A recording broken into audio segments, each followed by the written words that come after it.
Yo, what's up guys? Welcome back to the channel. In today's video, we're going to talk about how to customize financial reports in QuickBooks. It's going to be a quick video. We're not going to waste much time at all. I'm just going to give you guys the rundown on how to get this done in under 2 minutes. So let's get into it. Now, the first step is to open a report. From the QuickBooks dashboard, click Reports, and then select any report that you want to customize, such as profit and loss reports or balance sheet reports. Next step is to click the Customize button. Now at the top right of the report screen, you're going to click Customize to open the customization panel.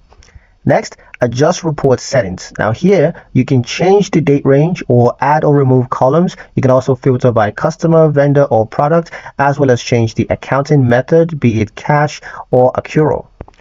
Next step is to apply and save customization. So click Run Reports to apply the changes. And if you want to reuse this setup later, you're going to click Save Customization. A pro tip, saved custom reports appear in your Custom Reports tab, making them easy to access in the future. And that's pretty much it for the video, guys. Hope you liked it. Hope you find the information here useful enough. If you did, like, share, and subscribe for more helpful tutorials. Thank you guys for watching, and we'll see you in the next one.